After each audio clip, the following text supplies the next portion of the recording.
महाराष्ट्र राज्य यांनी 13/1/2026 रोजी राज्यामध्ये होणाऱ्या 12 जिल्हा परिषद आणि त्या अंतर्गत होणारे 125 पंचायत समिती सार्वत्रिक निवडणुकीचा कार्यक्रम जाहीर केलेला आहे।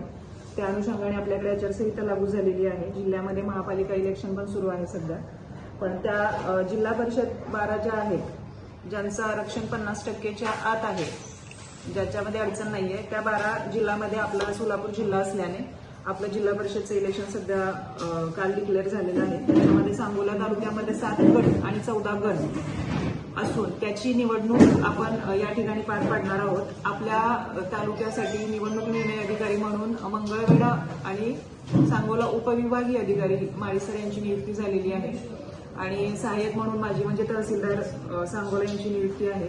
आचारसंहिता कालपासूनच सुरू असून ती कंटिन्यू आपल्या निवडणुकीची पूर्ण प्रक्रिया पारपर्यंत पूर्ण तालुक्यासाठी असणार आहे। त्याच्यासाठी सर्व प्रशासन यंत्रणा, पोलीस यंत्रणा आणि गटविकास अधिकारी असतील किंवा इतर कार्यालय आम्ही सर्व सहभागी होऊन ती आचारसंहिता अगदी काटेकोरपणे पालन होईल आणि निवडणूक अगदी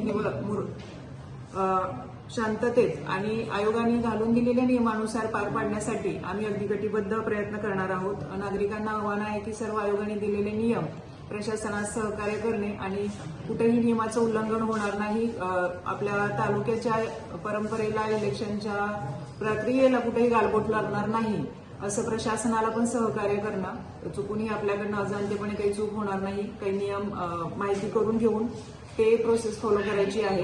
लोकप्रतिनिधींसाठी पण प्रचाराचे आयोगाने काही नियम दिलेले आहेत।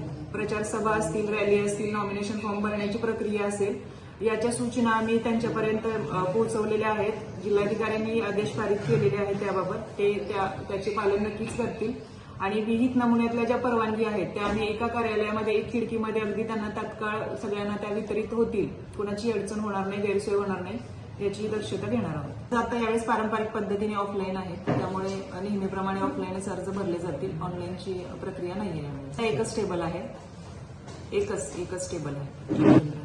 तालुक्यामध्ये आपले 7 गट आणि 14 गटाच्या अनुषंगाने 276 मतदान केंद्र अहवाल मागवलेला आहे। त्याची यादी आज अपडेट होऊन त्यामध्ये त्याला व्यवस्थित थोडं प्रायोरिटीने लक्ष देऊन तसं काहीही होणार नाही, नियमाचं उल्लंघन होणार नाही याची खबरदारी आहे। गेल्या वेळेस किती होते ते? गेल्या वेळेचे आकडे अजून आले नाही आपल्याकडे। प्रशासन सज्ज आहे त्याच्याबाबत। पोलीस प्रशासनाची सभा झालेली आहे।